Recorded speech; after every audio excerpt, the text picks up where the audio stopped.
こんにちは。旅するバスケットマンです。ホテルにアーリーチェックインしてしっかり休憩できたので、早速ですがアンコールワットへグラブで向かっています。今回のホテルの詳細は別動画で詳しく紹介していますので、こちらもぜひご覧ください。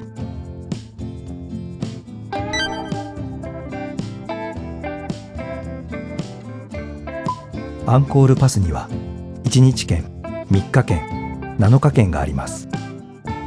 チケットは現地でも購入できますが、混雑必須なので事前にネットで購入しておくことを絶対にお勧めします。まず券の種類を選んだら使用する日付を選択します。日付を選択したら内容を確認して次へ進みます。続いて顔写真をアップロードします。支払いはクレジットカードで行います。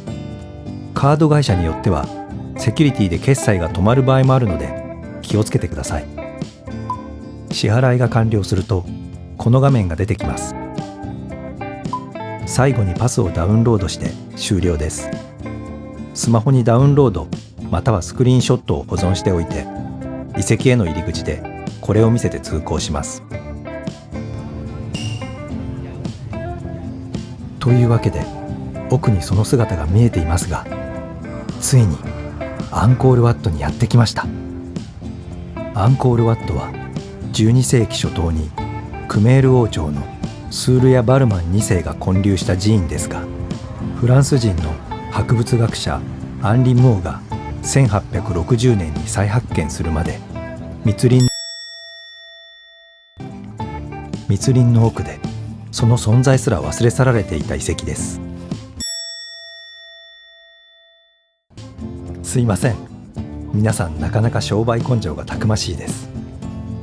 でも不思議と嫌な気持ちにならないのはカンボジアの人の屈託のない笑顔のせいかもしれません。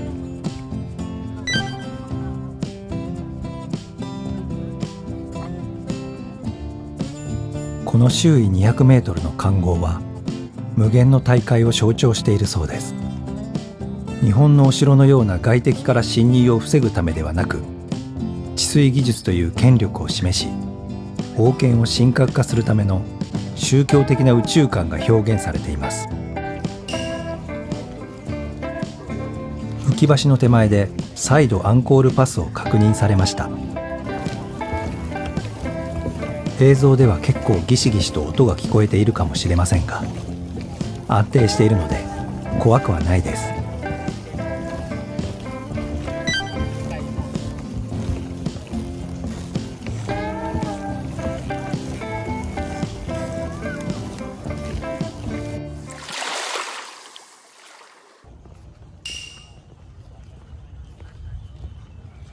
気のせいか空気が少し変わったようです。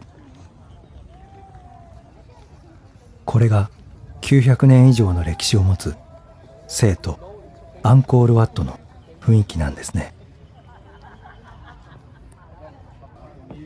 何やら像がありました。腕がいくつもある像ということは、これがヒンドゥー教三大神の一つビシュヌ神ですね。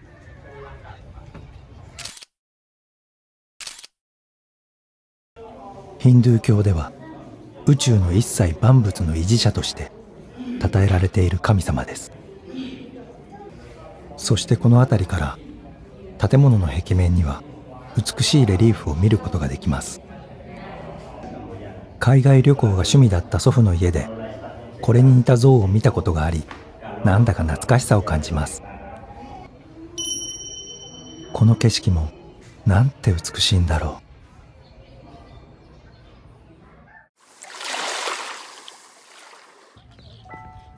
まだ西東門を通っただけなのに正直圧倒されています。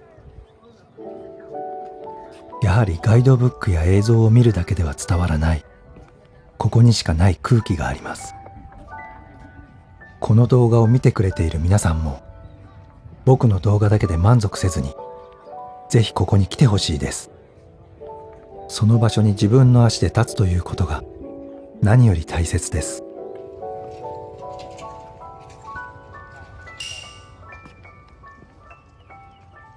この参道の左右にある胸像ですが、こちらの北側のものは日本政府が修復に協力したそうです。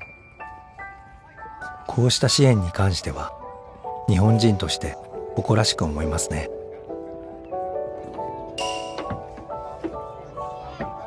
さあ、第一回廊前のテラスまでやってきました。ここがベストな記念撮影ポイントかもしれません。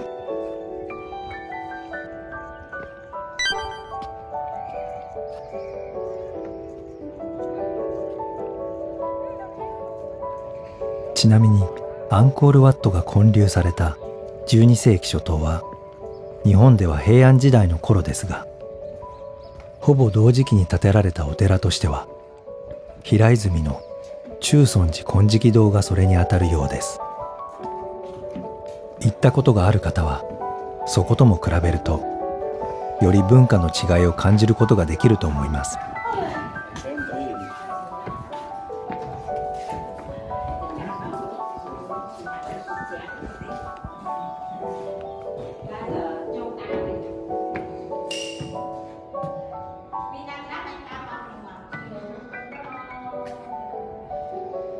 石を見事に積み上げた柱と梁ですね。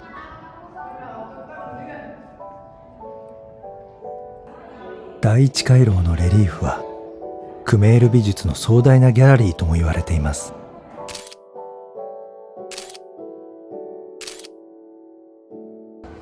ここでは昔沐浴が行われていたそうです。十字回廊の屋根の上に野生の猿が遊びに来ていました。なんだか自由に生きてそうで羨ましいな。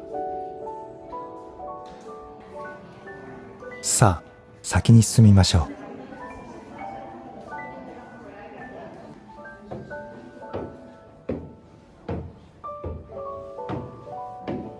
第二回廊まで上がってきました。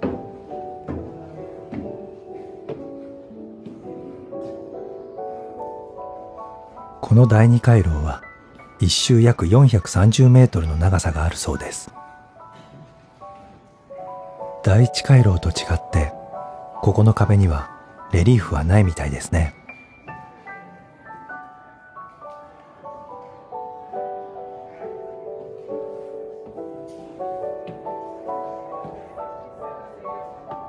ここでやっと中央市道の全景を見ることができました。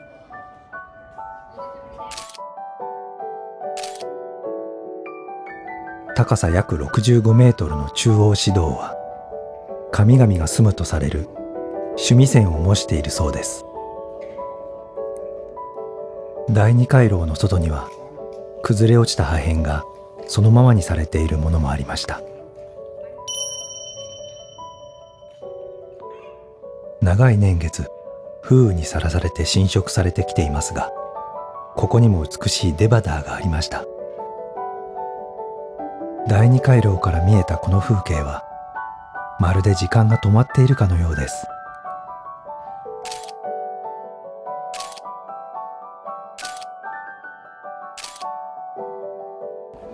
ここから第三回廊へ登ることができます。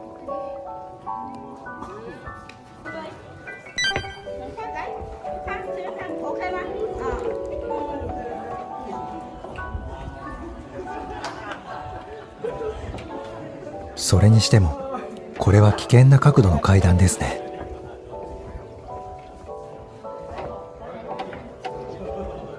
一歩一歩神々の聖域へ歩んでいる感覚になります。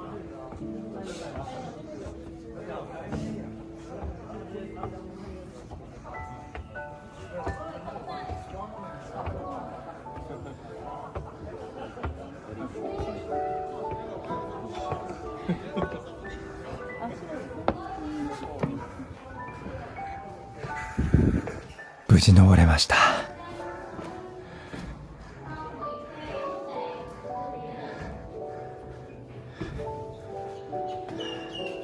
こんなにも周りは深い森なんですね。そしてここがかつて王しか見ることができなかった参道を望む風景です。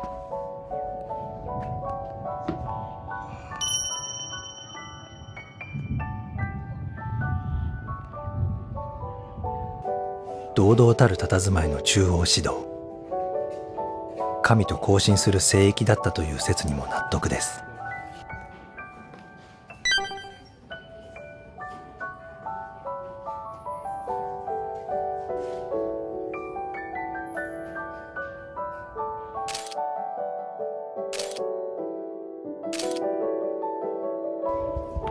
さあ、神の聖域から気をつけて下へ戻りましょう。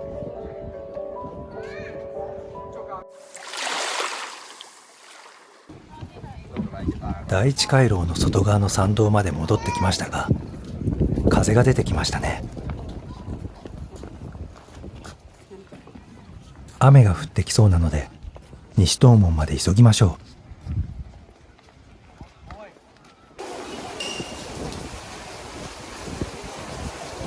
ギリギリ濡れずに済みました。第三回廊に登っている時だったら大変だったのでラッキーでした。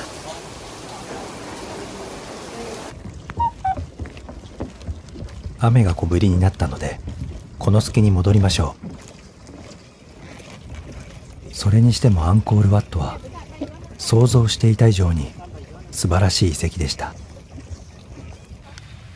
朝日が昇る時に見るとより感動的とのことなので、滞在中にもう一度来てみようと思います。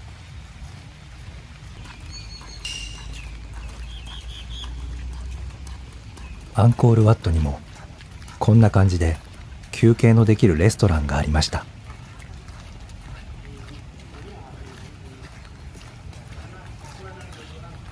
アイスやジュースも売っているので、疲れたら無理せず休憩をするのが正解です。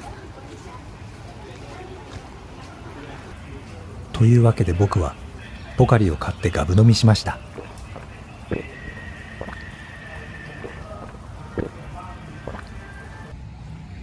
さて、休憩して元気が出たのでそろそろ町へ戻ろうと思います。夕方のせいかお土産屋さんはこんな感じで閑散としていますが、この雨上がりの空も全部僕にとってアンコールワットの大切な思い出になりました。